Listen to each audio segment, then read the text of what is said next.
Hi, my name is Joe Bielecki. I'm the Vice President of the Czechoslovak Room Committee at the University of Pittsburgh. I'm National President of the SOCAL USA, and I'm here today to give you a talk about the Americanization of the Slovak immigrants. And many of our reference points for the day today will be the city of Braddock, Pennsylvania. Braddock is a steel factory suburb of Pittsburgh, and it was one of the first places where Slovak immigrants came. They started coming to Braddock from Slovakia in the 1880s, and there was a huge, enormous wave of immigration from 1880 to about 1924. And after 1924, it became very more involved in terms of the paperwork, the documents, the things one needed to go from Europe to the United States.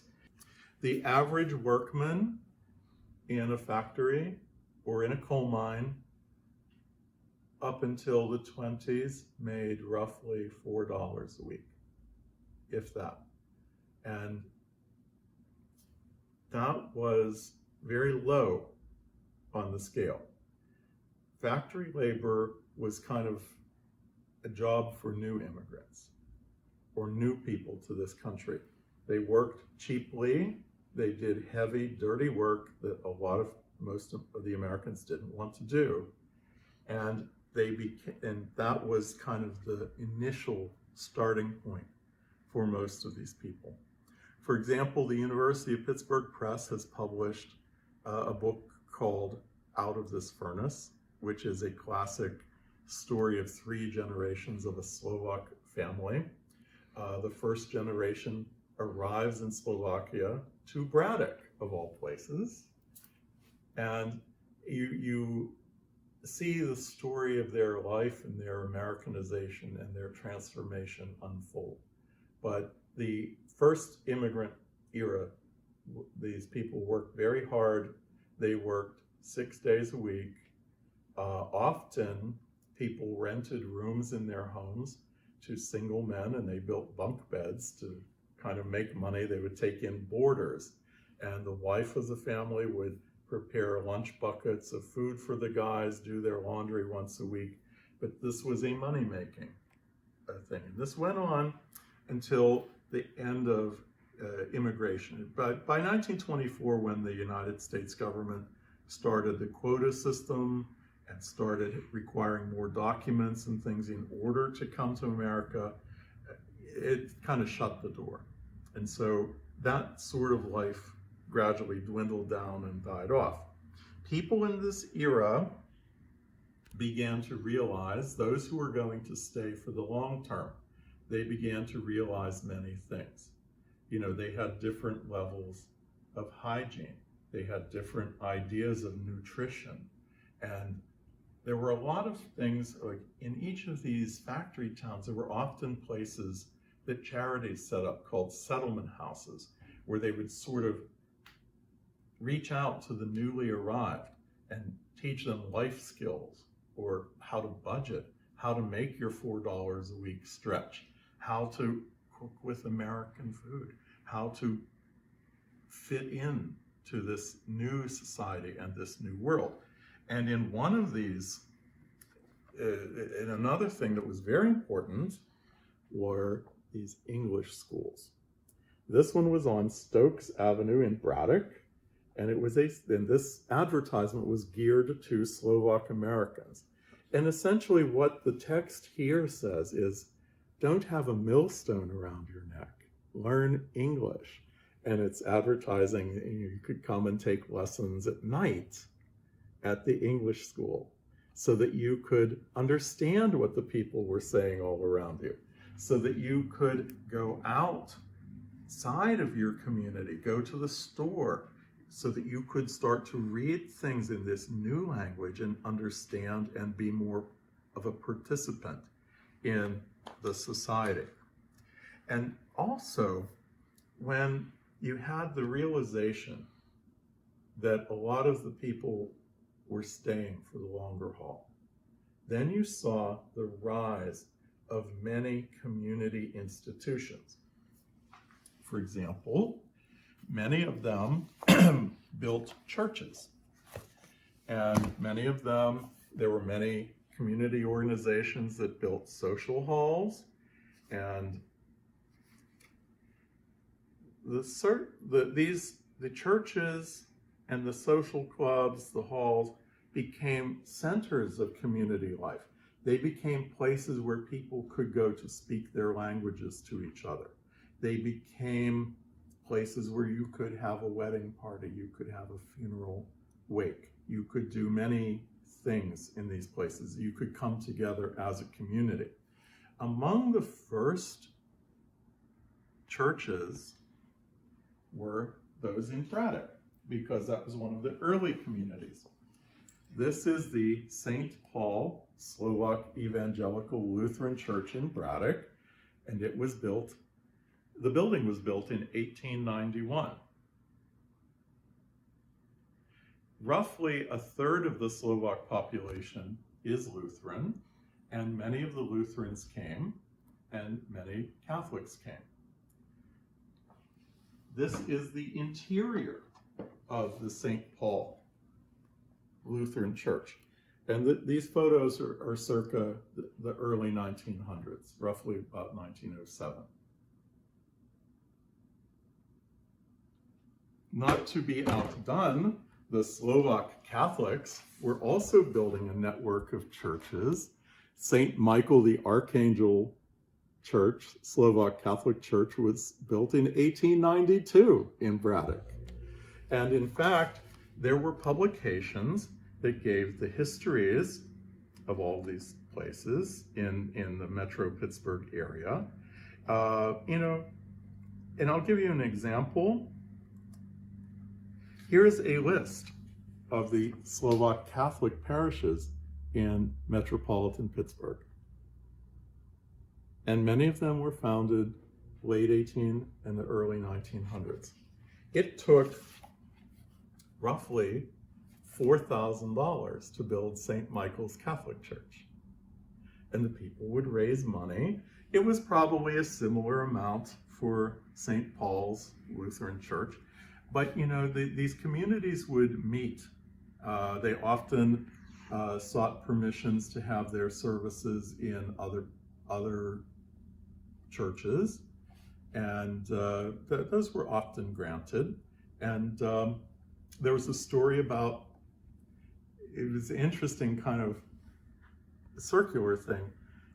In the town of Mount Pleasant, there was a Slovak Catholic church, and they actually gave permission to the Jewish community to have their services on Saturdays in their church hall basement till the community could build its own temple. So, a lot of there was some interplay among the different groups who already had institutions, but these institutions were family oriented. They knew that these people were here to stay, and they were there to be kind of community centers. They were places where people could go and be linguistically comfortable. People didn't necessarily feel comfortable speaking with a heavy accent, going out into the Anglo world, where, like the English school says, you need to learn to read, because they couldn't understand. They could read in Slovak, but it didn't help them because they couldn't read English and didn't have the slightest clue what a lot of these signs and things said. And they often were patronizing merchants, who sold, say, like small ethnic grocery stores, because they could speak their languages to these people. There was a family furniture chain business that still exists today. It's a huge scale enterprise now. They started their furniture store chain because they were immigrants from Poland, and they could speak the languages of most of the Slavic customers in these mill towns. And they gradually built one furniture store after another, and they employed people who could speak to these people, and the people would go shopping there because they could talk to someone. They could ask all their questions about, what's this constructed from? what's the price. They could do some bargaining. They felt more comfortable, because otherwise, when they went out to the non-ethnic world, they were very self-conscious of their accents. They were also self-conscious of their educational limits, and there was a lot of embarrassment in a way for them. And so, they started building communities, and they started coming together. Other things they built were, and we'll talk about this, community institutions. This is a charter for the Slovak Sokol Lodge in Braddock. And a lot of these fraternal societies were important to the people. The Sokols operated a sports program. And their sports program, they were created as a sports society in 1862 in Prague. And it morphed all over the Slavic world in Europe. There were Sokol movements in Poland, Slovenia, Croatia, Bulgaria, Slovakia. And they were sort of like the YMCA of their day. And when the immigrants came here, they brought their sports with them. And they built these sport halls. And the sport halls also functioned as community centers. People would rent them for wedding parties, for funeral wakes. As these institutions were being built, in tandem with them, other things were happening culturally and economically. For example, amongst the things that were happening, this is a prayer book from the St. Paul Lutheran Church. Now, if you look closely, this is old style kind of Gothic script. And this book was printed in 1912. And many of these, at the beginning, very early on, the books were being imported from Slovakia. But not long after that, there became printeries, because there became a market. For example, by 1936, this is a book of the Holy Scriptural Writings, and it was printed by a company on the Boulevard of the Allies in downtown Pittsburgh in 1936-37.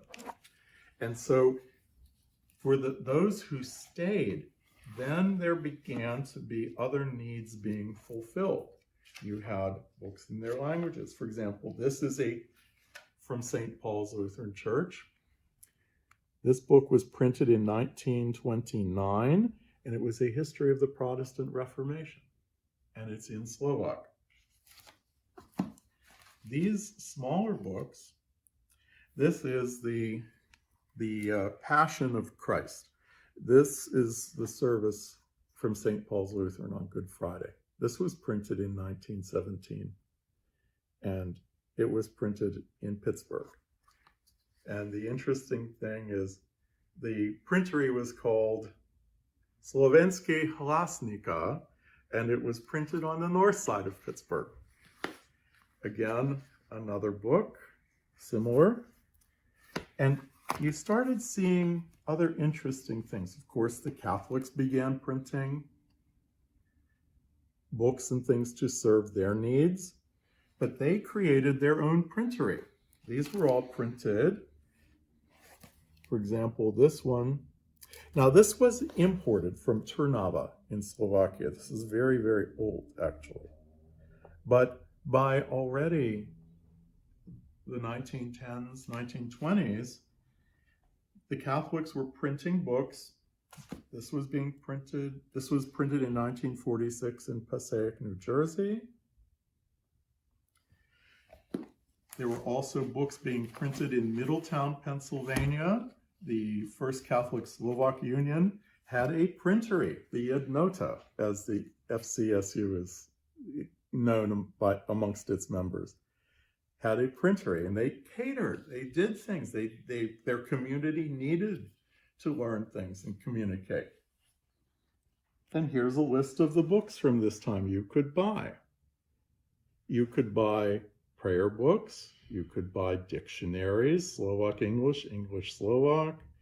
You could buy children's Catholic educational books. There were medical books about the doctors.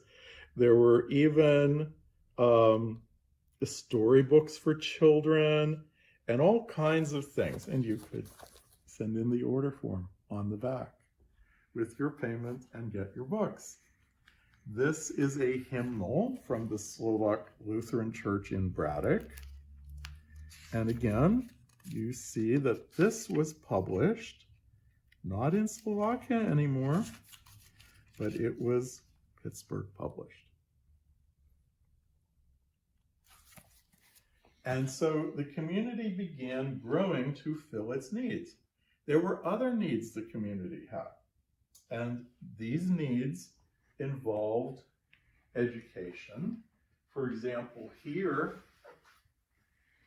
this is a membership certificate akin to like a diploma from the Sunday school at St. Paul's Lutheran Church in Braddock. But, you know, the kids there would be programs at libraries to read books. There would be outreaches even that the churches would have to draw in people, the young people, to educate them in various categories of things. And you had other needs. People liked music. And in Braddock, they had gypsies from Slovakia. The St. Paul Lutheran Church sat on Talbot Avenue and 11th Street, across from the gate to the steel mill. And below their neighborhood, below the church, was Gypsy Town, as they called it, all the way from 10th Street to the river. And the gypsies would play music. You would hire the gypsies. And this instrument is called a cymbalum. And it's very popular. The gypsies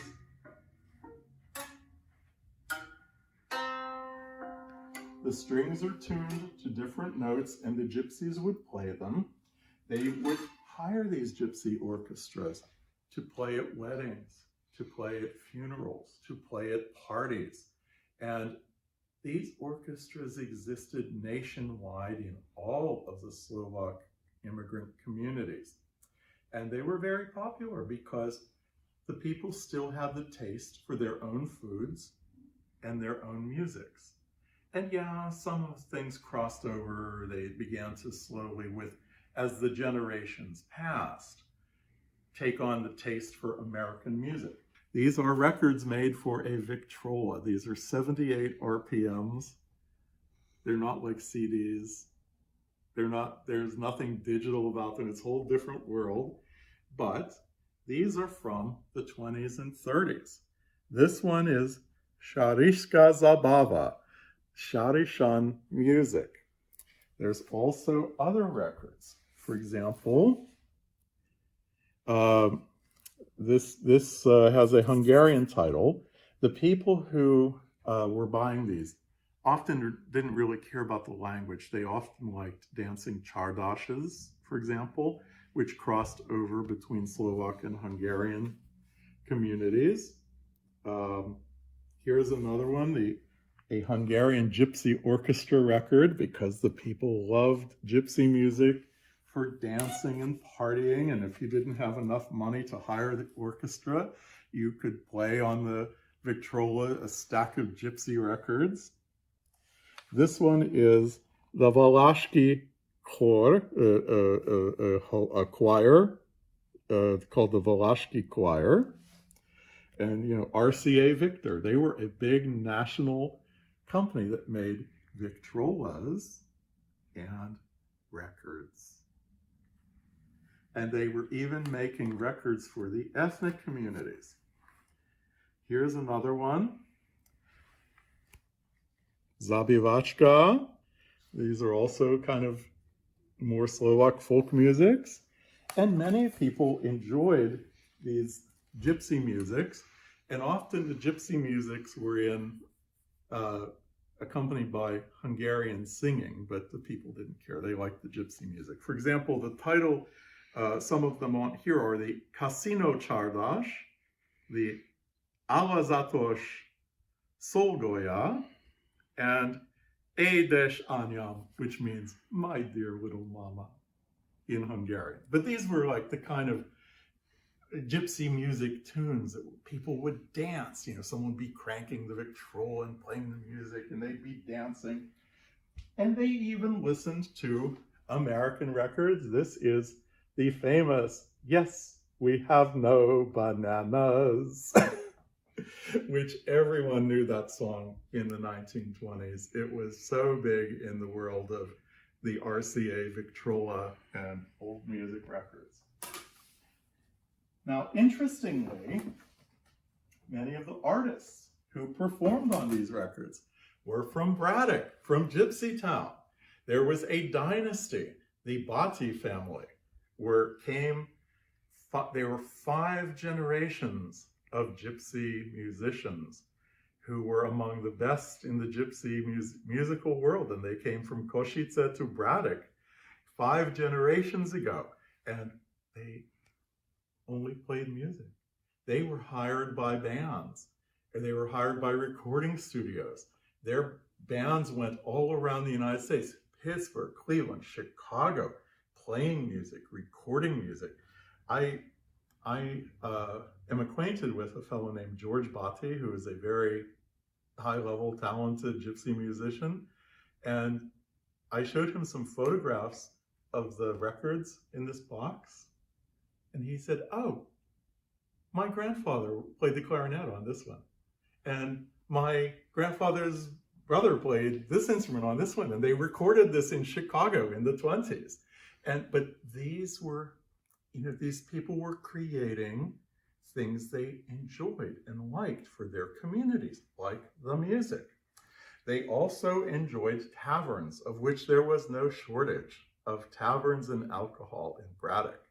There were hundreds of taverns, and a block up from St. Paul's Evangelical Lutheran Church was a row of taverns on 12th Street by the Millgate. There were 3 in a row. And there is a cute, funny story about this young lady here in this photograph. This is Sue Martinko. Later, her married name was Molnar. She was from the St. Paul Church in Braddock. She was an only child. Her father was a habitué of a Braddock tavern run by an elderly Irish lady named Delia. And Delia was a professional tavern keeper. The site of the tavern was torn down in the 70s, and the Braddock post office replaced the site of the tavern. But the custom prior to the 1930s was that the factory workers were paid on payday in cash money. And so you would see gangs of their wives waiting outside the factory gates to get to their husbands and to get to the pay money before the husbands got to the taverns and started drinking, because sadly many drank up their paychecks. And Delia's was a source of cheap beer for these fellows. And Delia herself was a tough old lady. I had encountered her granddaughter, who told me some vignettes of her grandmother's life. Delia was a Catholic woman immigrant from Londonderry in Northern Ireland. And she was a tough cookie. And she never let the men drink on credit. They couldn't run a tab. They had to pay cash money on the spot for every drink. And they used to call her hard-hearted Delia because she never gave credit, and they had to pay before they could drink. So she had her granddaughter, little Jeannie, and Jean was talking to her grandmother one day, and she said, "Jeannie, you're never going to take over this business when I'm gone. You're too soft-hearted. It's off to the convent for you." And she sent her off to be a sister of the Daughters of Divine Providence. And that was it, because you didn't dare say no to Delia. But Jean spilled the beans on her dear grandmother Delia.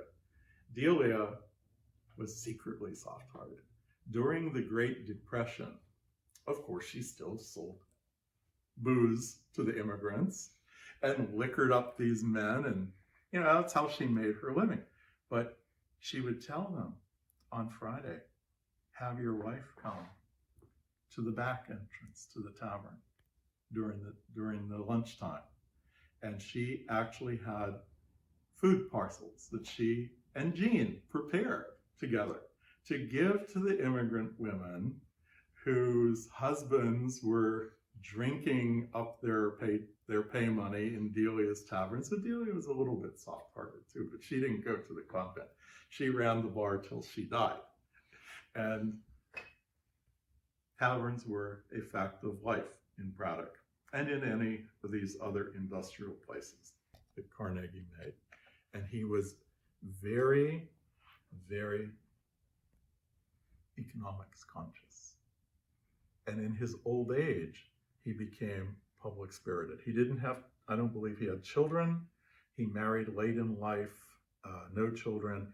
And as he aged, he started giving back to communities. He built the museum in Pittsburgh. He built libraries in his factory communities, which were free. The first Carnegie Library was, of course, in Braddock, which made it all possible. This is where his enterprises started. And they expanded to Homestead and a lot of the other communities nearby where he had additional factories. He never gave books for his library. The idea was the people themselves had to donate money and buy the books, but he built the buildings and created buildings. And his early libraries were also akin to social centers. Many of them had swimming pools, fitness rooms. They were sort of like life centers as well as libraries. They would have small stages and small concert halls for multiple community purposes. But with time, you see the transformation of these people, and you see them building community institutions. Now, there are other things. For example, this is 1917. This is the men's brotherhood at the St. Paul Lutheran Church in Braddock. You see how very integrated they are physically in the community. They all look American. They're wearing American style clothing, and yet they're still using their Slovak language, and they're having their Slovak Lutheran Church. These community institutions also did some other things which were interesting. For example, the Sokols, their groups often had sports competitions, and the kids, the competitors, the teams would go from one city to another. They would go from Pittsburgh to Cleveland and compete in Cleveland against the Cleveland kids. Or they would go to New Jersey and compete against the New Jersey people, or to Detroit, or to Milwaukee. And in this era, this isn't unusual, but back then, that was a really big deal.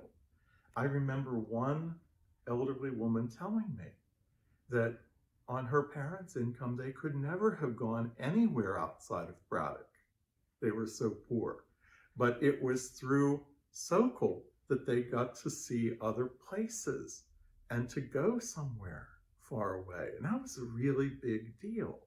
And they made friends among their competitors and in their sports things, and they still have lifelong friendships. Now, there were other things that happened. This is from 1937. There would be conventions. The first Catholic Slovak Union had conventions. So did a lot of the other groups. This is a convention of the Evangelical Lutheran churches. And this was held in Ohio. And here's the group from Braddock that went.